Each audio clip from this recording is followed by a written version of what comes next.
नमस्कार दोस्तों, अनमोल times 96 channel में आप सभी का स्वागत है। दोस्तों, आज की पहली वीडियो में हम बात करने वाले हैं राधा और कृष्णा की एक ऐसी प्रेम कथा जो सुनकर आप सभी का जीवन सफल हो जाएगा।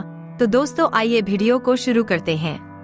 सतयुग और त्रेता युग बीतने के बाद जब द्वापर युग आया तो पृथ्वी पर झूठ, अन्याय, असत्य, अनाचार और अत्याचार होना शुरू हो गया और फिर प्रतिदिन उनकी अधिकता में वृद्धि होती चली गई। अधर्म के भार से पृथ्वी दुखित हो उठी। उसने ब्रह्मा, विष्णु और शिव के पास पहुंचकर प्रार्थना करने लगी कि वे उसे इस असहनीय भार से मुक्त करें, लेकिन वे तीनों ही पृथ्वी को इस भार से मुक्त करने में असमर्थ थे। कोई उपाय न देखकर विष्णु ने कहा, चलिए हम लोग भगवान के पास चले, वही हमें कोई उपाय बता सकेंगे।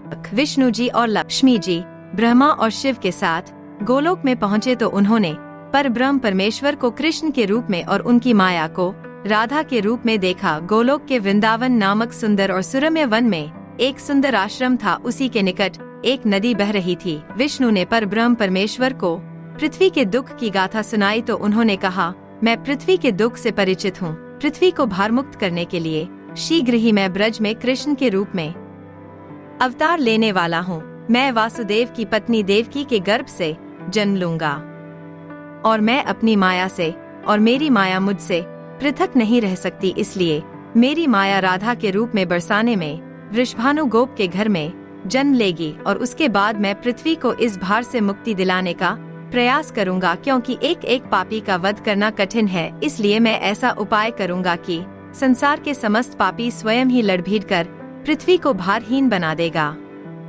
आप लोग निश्चिंत होकर अपने अपने को पधारिए और मेरे आदेशों को प्रतीक्षा कीजिए। विष्णु आदि देवताओं ने परमेश्वर को प्रणाम किया और अपने अपने लोक में आकर परमपिता के आदेश की प्रतीक्षा करने लगे। कुछ समय बाद ही अत्याचारी और अनाचारी मथुरा नरेश कंस के कारागार में बंदी वासुदेव की पत्नी देवकी ने एक बालक को जन्म दिया। बालक के रूप में जन्म लेने से पूर्व ही भगवान ने उन्हें अपनी योजना बताते हुए आदेश दिया था कि वासुदेव जी उन्हें गोकुल में नंद गोप की पत्नी यशोदा के पास छोड़ आएं और उसी समय उनके गर्भ से जन्म लेने वाली कन्या को लाकर कंस के हवाले कर दें। वह कन्या मेरी योग माया है।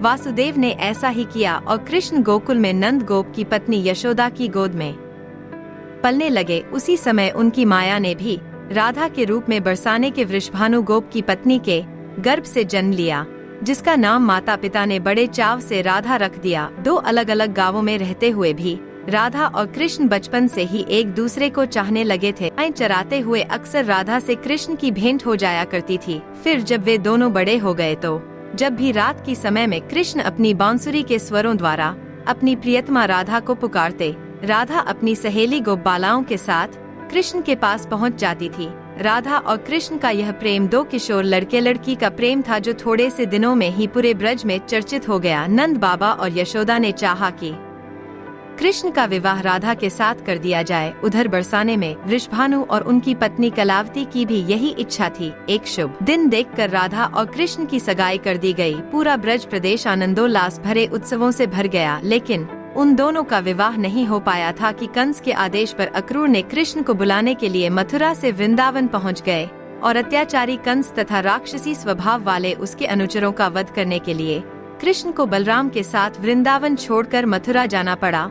और मथुरा में कंस आदि का वध करने के बाद मथुरा राज्य की सुरक्षा के उत्तरदायित्व ने कृष्ण को इतना उलझा दिया कि वह चाहकर भी वृंदावन नहीं जा सके। अपने दामाद कंस के मृत्यु के बदला लेने के लिए उसके ससुर जरासंध ने अपनी विशाल सेना के साथ मथुरा को घेर लिया, लेकिन कृष्ण और बलराम ने अपने पराक्रम से जरासंध और उसकी विशाल सेना को पीठ दिखाकर भागने पर विवश कर दिया। लेकिन जरासंध पराजित होकर भी शांत नहीं बैठा। उसने कई बार मथुरा पर आक्रमण किया। मथुरा एक छोटा सा राज्य था और मथुरा नगर को सुरक्षित स्थान पर नहीं बसाया गया था, इसीलिए कृष्ण ने मथुरा छोड़कर अन्य कहीं जाने का निश्चय कर लिया और जरासंध की विशाल सेना के बीच से मथुरावासियों को सुरक्षित निकालकर हजारों योजन दूर भारतवर्ष के पश्चिमी सागर तट पर ले गए और द्वारका नगर की स्थापना करके एक शक्तिशाली यादव राज्य स्थापित कर दिया। अकबर के साथ मथुरा छोड़कर आने के बाद कृष्ण और राधा का मिलन फिर कभी नहीं हुआ, लेकिन वे आजीवन एक दूसरे को भूल नहीं पाए। वैभव संपन्न द्वारका में अनेक सुदंड पत्नियों का प्यार पाकर भी